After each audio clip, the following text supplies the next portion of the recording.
Okay, so now we're going to have a closer look at the actual remote control device. As you can see, we've got our little LCD screen here that shows our power, shows the particular mode that we're on. It shows this little number here is our ID number. We've got our ID select button here, so if I just press that, you can see that number's changing. Stick it back to 1 for a second. Okay, around the front of the unit we've got A or B, which is the different group of flashes that we're controlling. So effectively what we could do is have up to 30 different flashes, 15 in each group, and then we can control each group of flashes totally separately from this one unit. On the side here we've got each or all, so you use each when you're programming each individual flash, and then when you're ready to take the shot you flick it back to all and it will trigger all the flashes. What you have to remember not to do is to try and change, if we try and change the actual setting while it's on all mode, it will change the setting for all the flashes and not that particular one. So if you want to change the one flash, flick it back to each, find your particular flash number and then change that.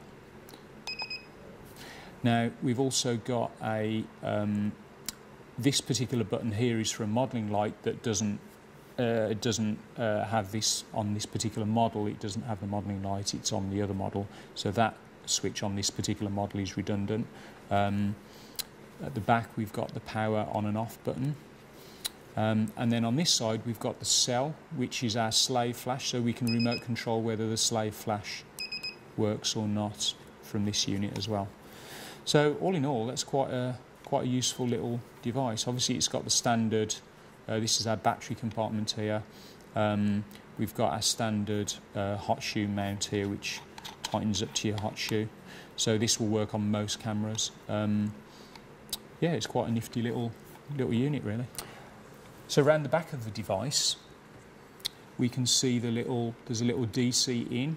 Now this battery that's in this model is actually rechargeable. If I just pull that off, that cover off there, this is a little rechargeable CR2 battery. You can use the standard batteries if you just want to buy batteries, or you can plug it into the mains, or it will also charge from a USB socket on a computer. So it's actually really handy that obviously you don't need to keep buying your batteries if you remember to recharge it. Now also this particular unit has a sleep function, so after about 3 minutes, if you haven't used it, it just shuts itself off to save battery power. After it's done this, literally to turn itself back on, you just turn it off and back on again and it will come back on. But it's a good way of saving your battery power so that you can get more life out of the unit. Okay, so now we're going to just do a little demonstration of how to control several units from one particular flash, from one particular radio control unit. So what I'm going to do is, first of all, I'm going to turn the power on, and you should see all the power come on these. Now at the moment, they're all set separately by the look of it. Oh no, they're all on 8 power, so they're all on the same power at the moment. So let me turn my little unit on here. Now, at the moment, I've got this in all mode here. So if I turn the power up to say, you can see that they all change at the same time.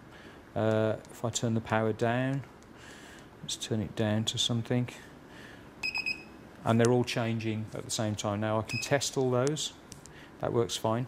Now, I've set these to different IDs, so this one's 1, 2, 3 and 4. So if I turn this to each now, and then on the top dial I turn to 1, I can now change this. So I'm going to put this first one to 8, and you can see that this is the only one that's changed. Now I'm going to change my ID to number 2, and I'm going to dial this down to 64th power. Press enter, that's changing it. Right, now I'm going to change my next one a little bit higher to 32, and then my next ID on this final one I'm going to turn that to quarter power. And as you can see, they've all changed individually.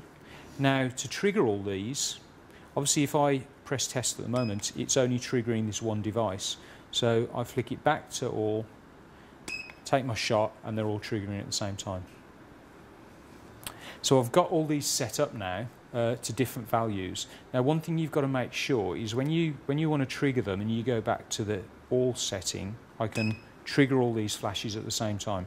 The one thing you've got to be careful of doing is if you decide you want to change one of the values again, if you try and change this on the all setting, it's going to change them all at the same time back to the same setting. So what you have to do, just make sure, obviously it's going to take a bit of time to get used to using the devices, but if you want to change them individually, you have to go back into each setting and set the ID numbers separately, and that way you can get the different power. So this seems quite complicated at the moment, but believe me, once you actually get used to using it, it's a lot simpler than some of the other manufacturers' methods of doing this, because you've just got an A system or a B system, and then you've got the different ID numbers. You haven't got to press 2 buttons at one time to get different lights to work and stuff. It's really, really simple once you've worked out the method of doing it, and especially on locations, once you've got your head around the system, it's actually a very, very easy way to power all your lights separately, especially to be able to do it from the camera. As far as I know, there's no other. There might be other systems on the market, but I don't know if they're this controllable from the camera position. So I'm quickly going to show you how fast this little device can trigger. So I'm going to use my 7D because obviously this has got a higher frame rate than some of the other cameras that I use. So I'm going to stick my camera on the high frame rate. So it's let me turn this off. So it's quite a fast sort of shutter. So let me turn the unit on at the back. Now I need to set this to FP mode. I'll turn that there, press enter. This is going into FP mode. Now just what I'm going to do is I'm going to turn the camera over here and just see how fast we can do the shot. So you can see there, that's pretty impressive. It's actually keeping up with the speed of the camera. Now my camera's trying to process the data at the moment, so I can't see any images yet because I've taken so many in one burst. But okay, now the light's gone off, I can have a look.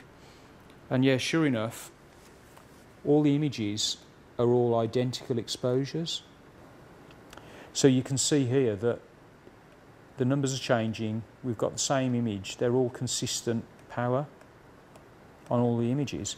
So it's actually a really clever device. You know, if you're doing sports photography or stuff like that that involves high movement and high shutter speeds, this little thing is going to be able to keep up with that. So the units come in both 2 head kits and 4 head kits. And in the future, you'll be able to buy the heads separately. So if you want to add more heads to the devices that you've already got, you'll be able to get them separately. And also, the one trigger unit will trigger all the heads. So you don't necessarily have to buy, if you buy extra heads, you don't really have to buy another trigger unit. Yeah, they come in a really sturdy sort of bag.